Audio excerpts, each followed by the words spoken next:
Now, Ryan, quick question. On the Replens roadmap in the cell for number of sales of each Replen per month, is that calculated on gross number of sales of product per month?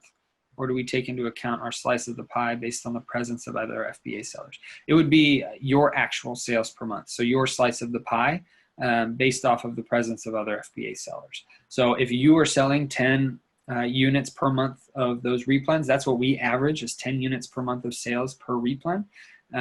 Some of them are 2 and some of them are 100, but that's what we average, so that's what we put in there. The repricing activity, do we need to do it manually too if we use a repricer? Seems like I get more sales when I also do the manual process. You can do it manually. The problem is your repricer then will most likely argue with you and put it back to whatever it thinks is right. So, you know, if that helps, then feel free to keep doing it. We don't, just because our repricer will reprice it back within a couple minutes, so we don't mess with it too much. Would like to know what the settings are in Inventory Lab with Be Cool to have the mins and maxes carry over to Be Cool automatically. They're both synced, but the min and max are not carrying over to Be Cool. Have to Be Cool manually, so ending up entering the min and max twice. Okay, I think whenever you're trying to think, because I don't use Be Cool, I think whenever you're entering the min and max in Inventory Lab, I'm pretty sure that's syncing to Amazon's min and max. But the way Be Cool and Inventory Lab work are the costs are synced from Inventory Lab to Be Cool.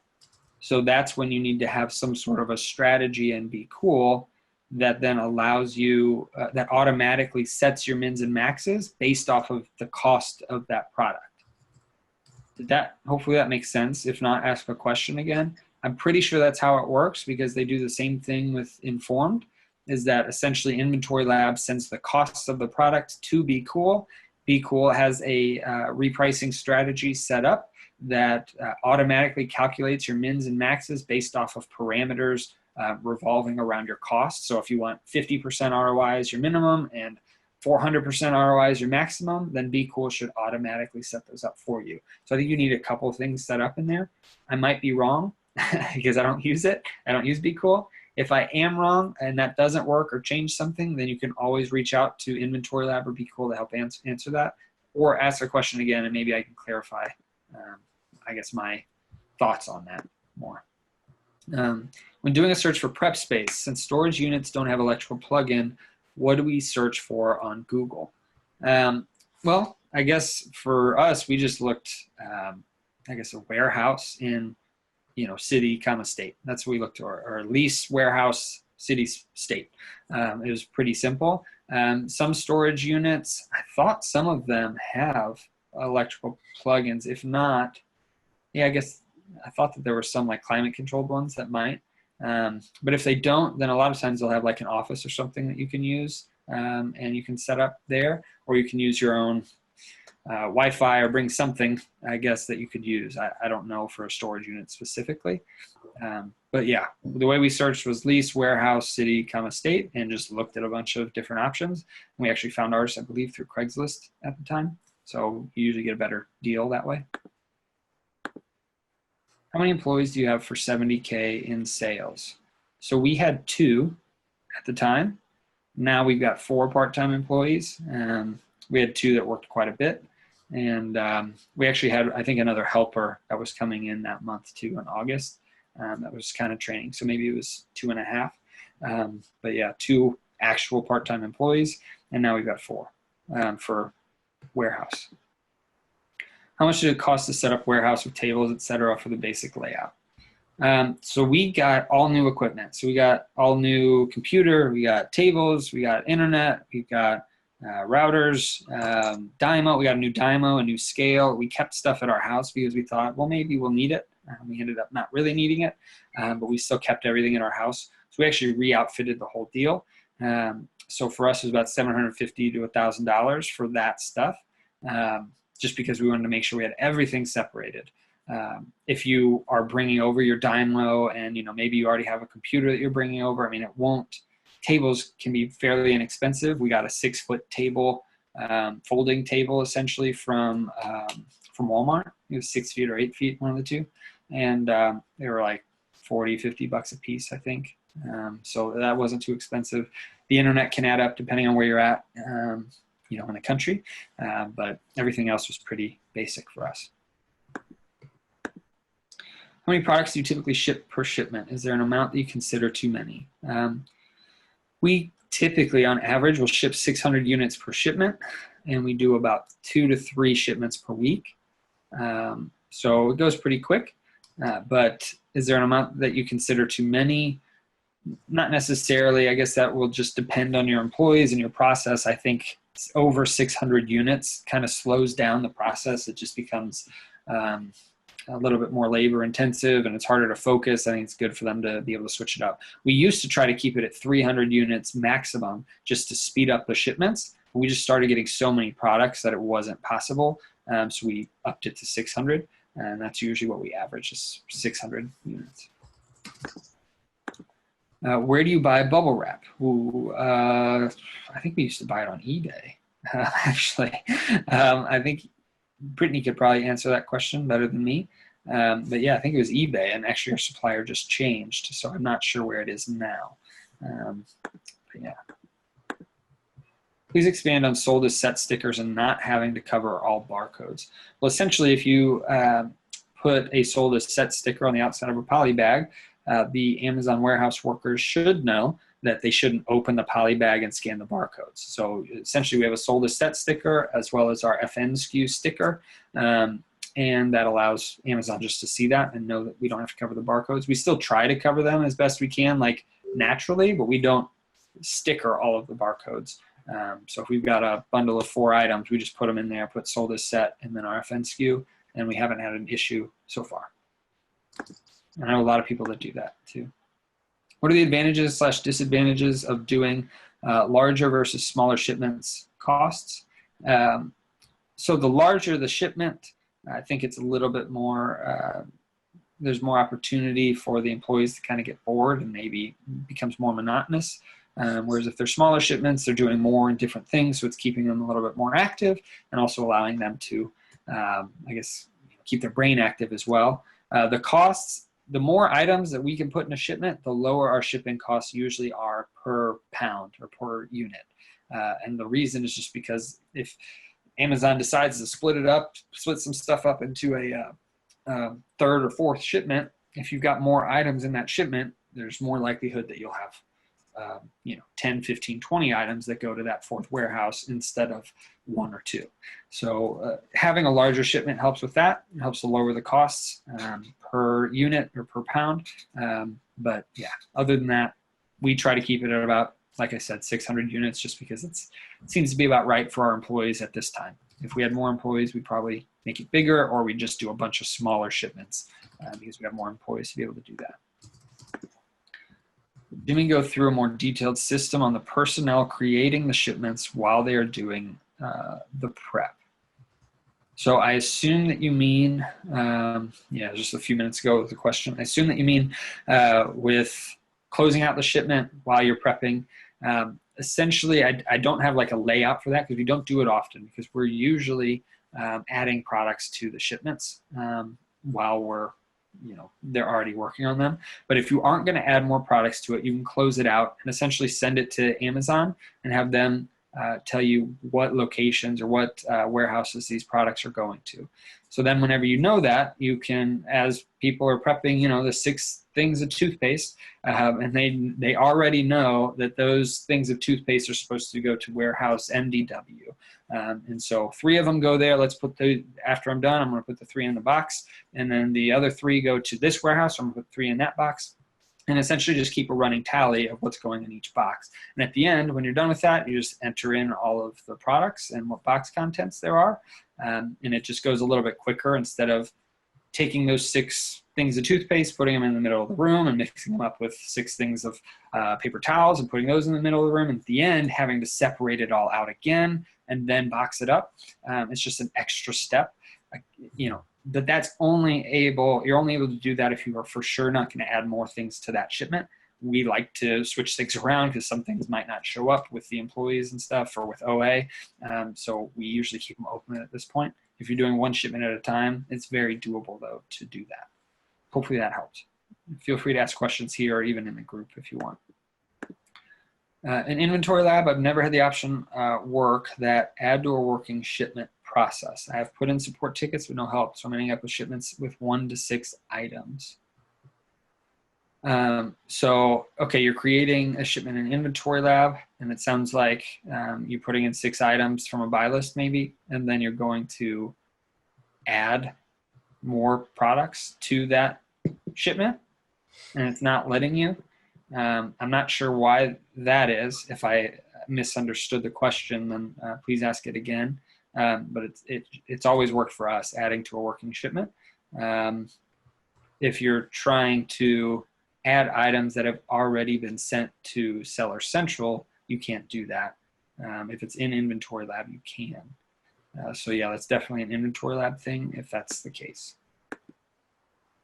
Can you talk more about closing the batch than filling it? How do you close the Inventory Lab batch before putting in box contents? Well, so essentially you're not closing the batch, you're sending those products to Amazon. Amazon comes back with what locations or warehouses those products are going to, and then you accept those shipments, and then you enter the box contents. And so we would just keep a running list, a tally essentially for each box, and we're able to put those in at the end after everything's been boxed up, and just cuts out a middle step.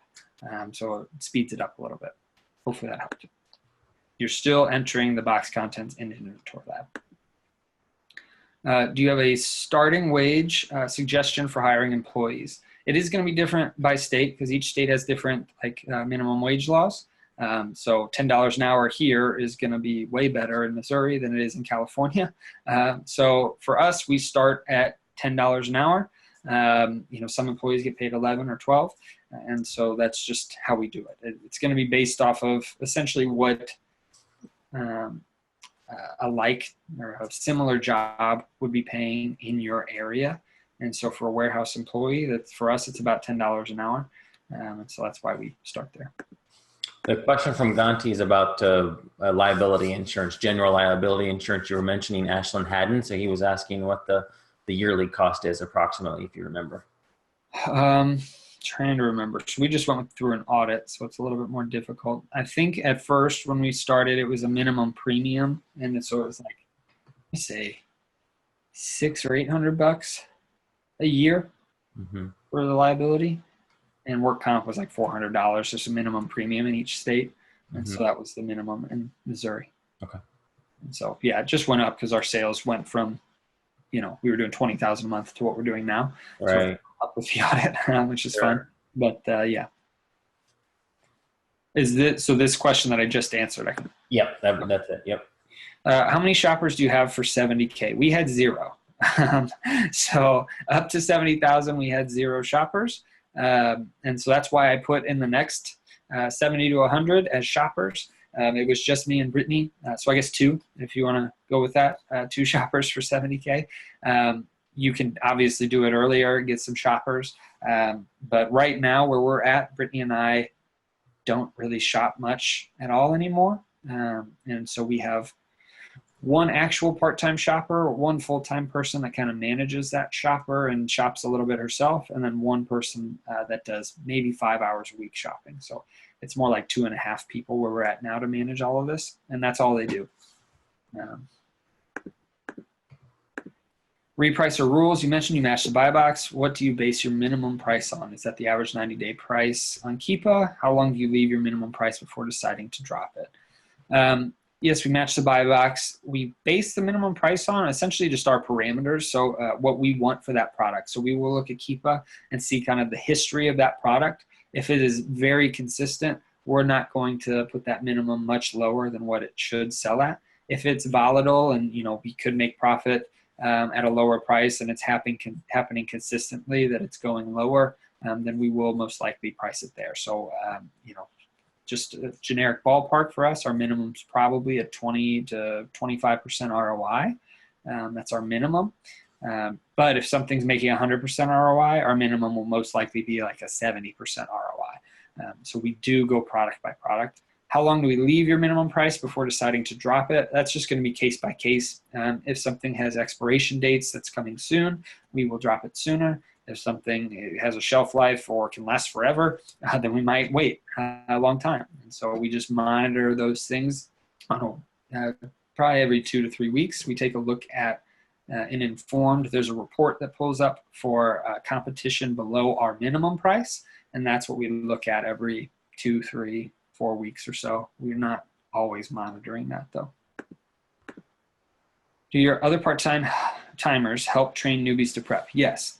So that's why I said that training schedule is what we did starting out. Now we still are there if we're hiring a new warehouse employee. We'd still go there for the first day and just kind of help out.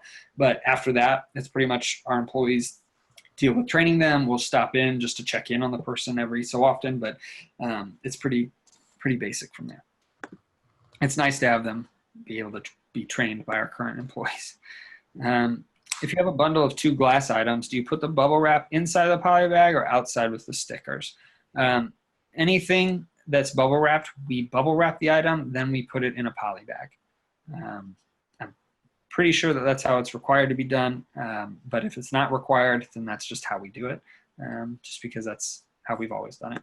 And I think it's better. You don't want, I don't know, you just don't want dirt or anything getting in the like bubbles, so you want to have a bag on the outside of it. What type of scale do you use, and is it a floor or table model too? I don't know the name of it. It's been a while. It's a floor model.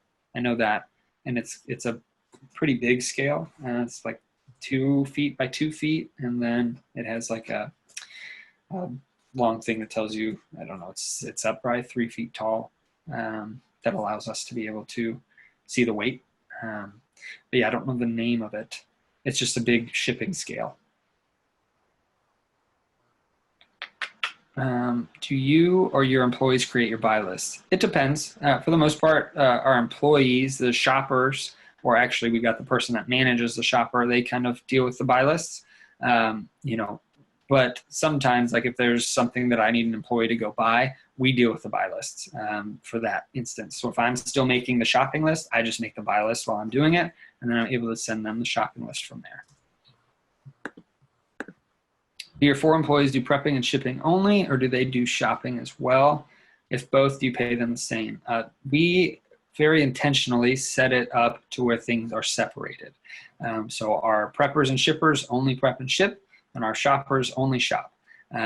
And we did that just because we like to keep things separated. We like to, you know, with this business, trying to protect our business a little bit more, we try to keep it separate just so, you know, one side doesn't know how the other side operates and vice versa.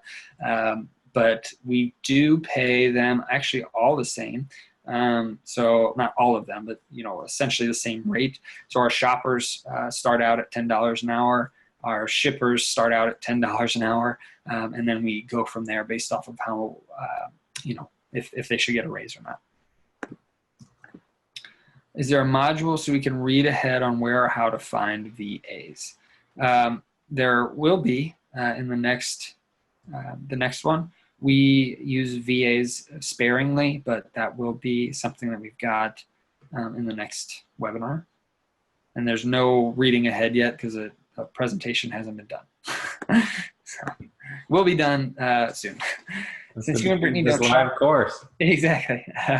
Since you and Brittany don't shop any longer, so your shoppers do the tedious search on each item in the aisles for you. Yes, we actually have trained one person to do that. And so she's actually full-time, and she manages our other shoppers, and she deals with what needs to be bought in the buy list and all of that. So it's great. We found a perfect person for it. And yeah, they deal with that. Sometimes we still go out and source. You know, we still do that every once in a while, but for the most part, it's 95% not us. You know, we deal with other things in our business, trying to grow or scale and, you know, adding new revenue streams and whatnot. Can a VA do the shipments, or is it better to have a physical person in the prep center do it?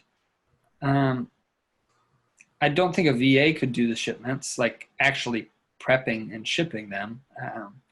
Just, yeah, it depends where they're located, I guess. But I think it's definitely better, like if you're not doing any prepping yourself and you don't have an employee, then just get a prep center to do that for you. And essentially they're your VA for shipments because it can all be done virtually, and they just prep the shipments for you. Otherwise, it's better to have a physical person do it for you because you've got to ship it to Amazon. somehow. Would you be able to provide a basic list of shipping/packing supplies, sizes of poly bags, boxes, etc.? Pretty sure that we've put some of that stuff in Facebook somewhere. Maybe not all of it. I can see if I can get together a better list of that for you if it's not already in there, but I'll have to check. Do you have an employee or VA watch your Seller Central account, check for customer messages and respond, fix suppressed listings? So it's actually a mix. So we do have a VA that handles all of the refunds, reimbursements, all of that stuff for us, deals with warehouse damaged items, deals with some of the suppressed listings, that kind of stuff. But we still do have control over customer messages. And you know, if there's some pricing error that comes up or some of those little things we still do have control over, we like to have some of that control. But a VA can definitely deal with reimbursements and all of that. I actually found someone that already had experience with it, so I didn't need to train them or create anything, so it was nice. And usually you can find somebody that has experience with that as well. All of your shopping is OA or RA, no wholesale or private label? No, actually, so I would say, I'm trying to think about it. So at this point, wholesale is now, I just looked at the reports. Wholesale is 4% of our business per month, and private label is 5 to 7% of our business. It just varies. Everything else is OA or RA at this point. And so that's kind of what Brittany and I focus on more now, is trying to do more wholesale and private labels, since our shoppers and our whole team deal with the OA and RA way more than we do, and finding new replens and managing replens and all of that. So yeah, so we do both, and we're trying to expand wholesale and private label. And so I'll explain this a little bit more too, that we actually tried to do some more of this stuff throughout the process. What we found is it actually bogged us down. So it was better for us once we started saying, you know what, we're going to focus strictly on arbitrage, grow that, scale that, and then now that that's kind of bolted in place, we're able to move over to other things. And so that's why we did it this way. I wouldn't try to do all these different things at once until you have some systems created to take off some of the legwork, you know, at least until you get the shipping process all outsourced, because that is a huge thing that bogs you down your time a lot. So what are typical costs to expect to use a prep center? I'm guessing that prepping for bundles would be much more expensive at a prep center. Yes, typically it is much more expensive. Each prep center is going to be different. You know, usually if you're not sending very many items, it's going to be $1.50 per unit if it's just a sticker and a poly bag. If it's, you know, a bundle, it's typically, there are some prep centers that cost the same exact amount for up to 2 or 3 items in the bundle. There are some prep centers that cost, you know, a few dollars per bundle. So it's just going to vary. We, in the past, when we were using prep centers before we had employees, we used Pro Prep and Fulfillment in Illinois by Danny Stock. And so yeah, that's what we used at the time. Will you be using bundles more? Not necessarily more. We use bundles quite a bit. We won't be bundling our own products more. We don't do that for whatever reason. It's just never been something that clicked with us. I feel like bundlers are made to be bundlers, and we aren't necessarily made for that. So yeah, we bundle a lot of things that are already on Amazon, but we will not be creating our own bundle listings. We'll do more private label and those kind of types of things.